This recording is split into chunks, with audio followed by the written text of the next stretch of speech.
While the Bureau of Land Management is seen mostly as a Western agency, it also has scattered parcels of land throughout the eastern United States. Some of these small tracts of land are vital to the health of threatened and endangered species. I'm David Howell, and you're listening to On the Ground, a Bureau of Land Management podcast. Bart Kicklighter is the BLM's Eastern States Fire Management Officer. Last year, BLM received $50,000 from the Bipartisan Infrastructure Law to implement a project at Lathrop Bayou in northern Florida. The project is aimed at recovering the red-cockaded woodpecker, which is protected under the Endangered Species Act. Scientists knew of a small population at this particular location, but thought that it had been wiped out in a massive hurricane in 2018. A few years later, they got a bit of a pleasant surprise.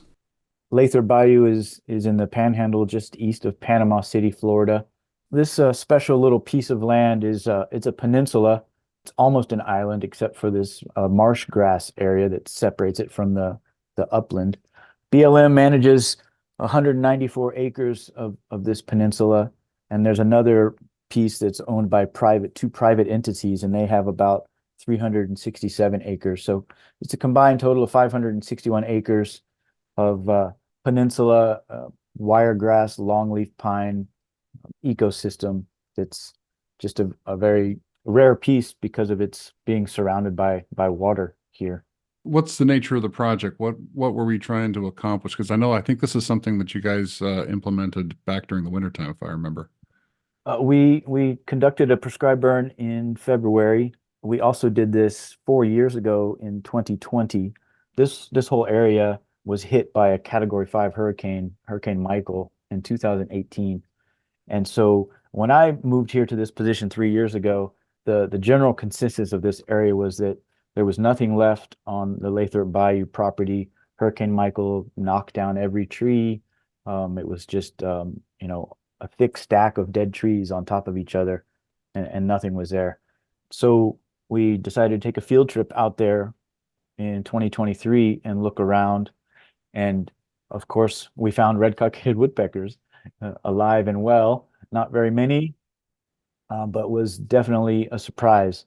And then a little more walking around, and we found plenty of old longleaf pine trees still standing with cavities that were actively being used by a red-cockaded woodpecker. So it was a great surprise to see this, and gave us even more fuel to want to get out there and start making sure this habitat was restored and kept maintained.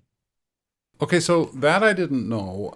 I knew that the red-cockaded woodpeckers are on the Endangered Species List, but I didn't know that it was kind of hiding.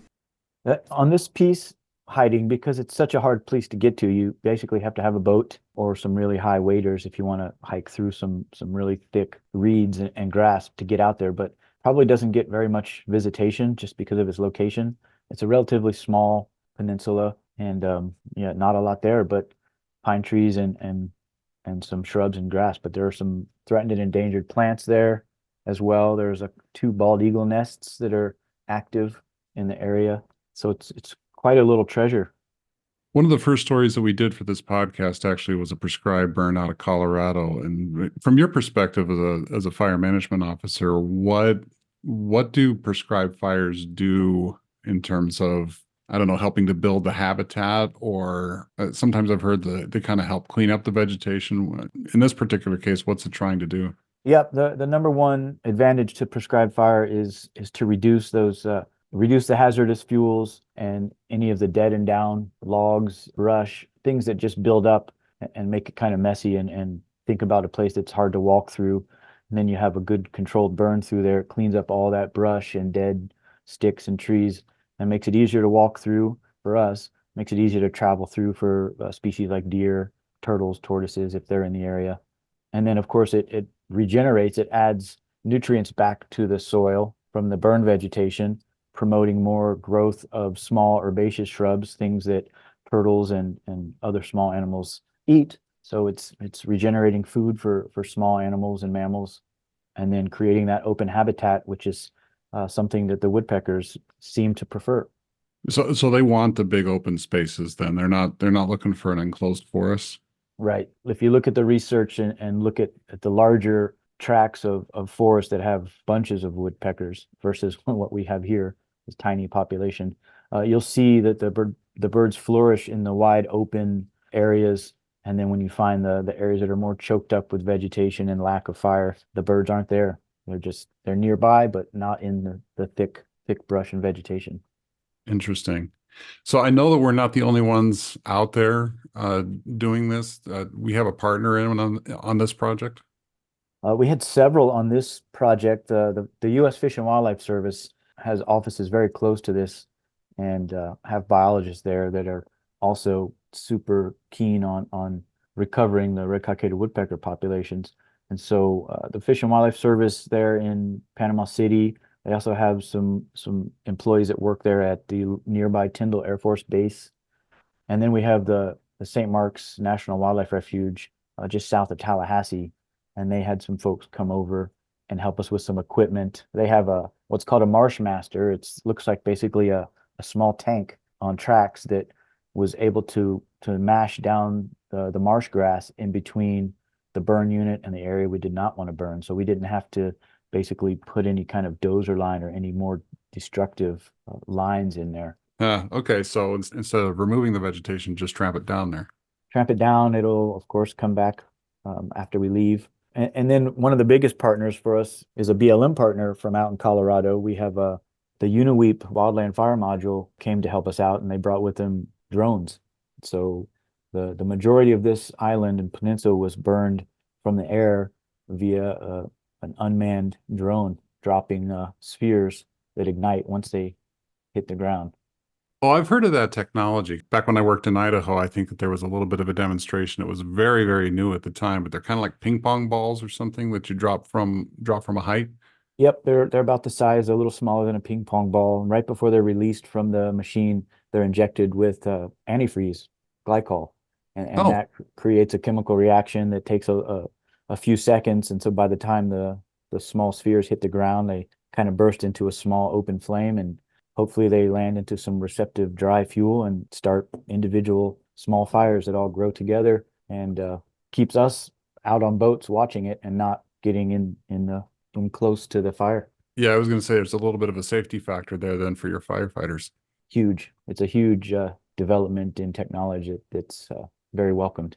Last question, really, and it's more along the lines of how you got involved into this. You mentioned that you're from the local area, and I'm just guessing, but you probably didn't start your career with BLM. I did not. I started with the U.S. Forest Service in the Panhandle of Florida, graduating from Florida State University, and then working nearby there on the Apalachicola National Forest, which I believe has the largest population of red-cockaded woodpeckers. So that's where I got my start, was in graduate school working with these birds, following them, banding the young, all those things. And then moved into fire management with the Forest Service. And then 20 years later, switched over to BLM here in the East. And when I found out there was possibility of red-cockaded woodpeckers on BLM land, of course, I was super excited and itching to go out and check it out. Yeah, clearly. I mean, this has been something that you've been following your whole career. Right. So I'm hopeful that this population will continue to exist and maybe grow a little bit with our help of keeping the vegetation in check, just like they like it. Bart, thank you so much. This has been really, really helpful for me, and I appreciate you taking a little bit of time out of your day to come and talk to me about it. For sure. Bart Kicklighter is the State Fire Management Officer for BLM's Eastern States State Office. He spoke with us from his office just outside of Jackson, Mississippi. If you'd like to see what a red-cockaded woodpecker looks like, or see pictures of the prescribed burn in operation, you can go over to our website on blm.gov/media/podcasts or Google Bureau of Land Management Podcasts. We are now on iTunes, and we are uploading all of our episodes on that platform, so if you like what you hear, please follow us on that channel. I'm David Howell. Thanks for joining me, and we'll see you out there on the ground.